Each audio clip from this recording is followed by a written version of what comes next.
కోనసీమ ప్రధాన కేంద్రమైన అమలాపురాన్ని అభివృద్ధి చెందిన అమలాపురంగా తీర్చిదిద్దుతానని టీడీపీ అభ్యర్థి ఐతబత్తుల ఆనందరావు అంటున్నారు. పచ్చని అమలాపురంలో అధికార వైసీపీ కుల రాజకీయాలు చేస్తుందని మండిపడ్డారు. వైసీపీపై ప్రజలకు నమ్మకం పోయిందన్నారు. ఖచ్చితంగా ఎన్నికల్లో గెలిచేది కూటమి అంటున్న అమలాపురం టీడీపీ అభ్యర్థి ఆనందరావుతో మా correspondent Appaji face to face.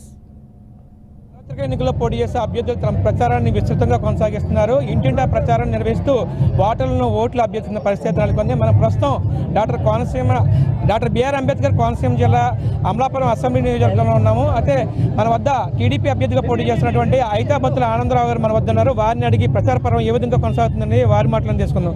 Sir చెప్పండి, ఇంటింటా విస్తృతంగా ప్రచారం నిర్వహిస్తున్నారు, ప్రచారం ఏ విధంగా కొనసాగుతుంది? ప్రచారం చాలా బాగా జరుగుతుంది. వేల మంది స్వచ్ఛందంగా వచ్చి ప్రచారంలో పాల్గొని ఏ ఇంటికి వెళ్ళినా ఎక్కడికి వెళ్ళినా చిరునవ్వుతో స్వాగతం పలుకుతున్నారు.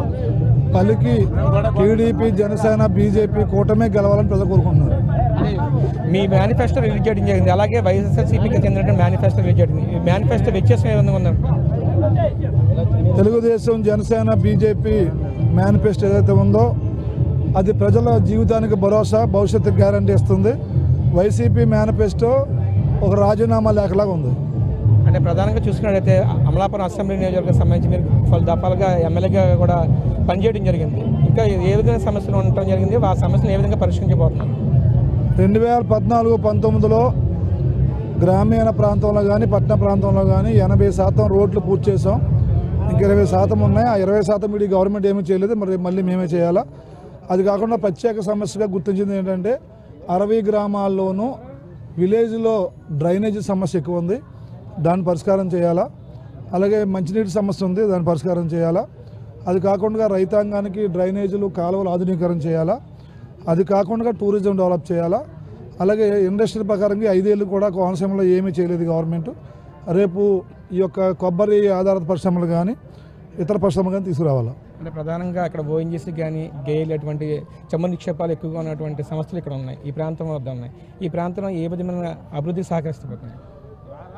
2019-24లో 5 సంవత్సరాల్లో ONGC, GAIL, Cain energy, Reliance, లేకపోతే ఇంకా ఆయిల్ ఇండియా ఏవైతే ఆయిల్ కంపెనీలు ఉన్నాయో ఆ కంపెనీలని ఈ యొక్క వైసీపీ గవర్నమెంట్ ఏమాత్రం ఉపయోగించలేదు.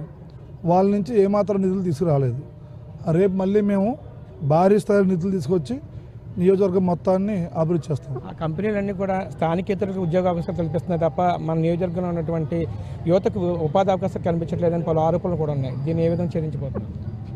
ఖచ్చితంగా ONGC, GAIL, Cain energy, Reliance ఈ సంస్థలతో కలిపి అమలాపురం కేంద్రంగా ఒక భారీ స్థాయి ఈ పరిశ్రమ పెట్టాలి. ఒకటి పెట్టి వేలాది మందికి ఉపాధి రావాలా. దానికి భవిష్యత్తులో మేము ప్లాన్ చేస్తాం. అంటే ప్రధానంగా మీరు అసెంబ్లీ నియోజకవర్గం ప్రజానికానికి ఏ విధమైన పిలుపునివ్వబోతున్నారు ఈసారి? అమలాపురం అసెంబ్లీ నియోజకవర్గ ప్రజలకి నా పిలుపు ఒకటే, ప్రశాంతమైన అమలాపురం, అభివృద్ధి అమలాపురం. ఈ రెండే మన నినాదం. ఈ ప్రాంతం భారతదేశంలోనే అందమైన ప్రాంతం, భారతదేశంలోనే సస్యశ్యామలైన ప్రాంతం, భారతదేశంలోనే పచ్చని తివాచి పరిసే ప్రాంతం. ఈ ప్రాంతంలో ఉన్న ప్రజల మధ్య ఎప్పుడూ కూడా విభేదాలు రానివ్వకూడదు. అవగాహనతో అందరినీ కల్పించాలా. అన్నదమ్ముల్లా ఉండాల్సినటువంటి ప్రాంతం ఇది. అందుకే అందరికీ చెప్తున్నాను, భవిష్యత్తులో ప్రశాంతమైన అమలాపురం, అభివృద్ధి అమలాపురం, అనుబంధాల అమలాపురం ఏర్పాటు చేస్తాం. ఇది ఇక్కడ అమలాపురం అసెంబ్లీ నియోజకవర్గంలో అందమైన అమలాపురం, అభివృద్ధిపరమైన అమలాపురంగా తీర్చిదిద్దేందుకు సహకరిస్తానని చెప్పేసి ఆనందరావు చెప్తున్నారు. కెమెరా పర్సన్ శ్రీనివాస్తో అప్పాజీ, బీఆర్కే న్యూస్, కాకినాడ నుంచి.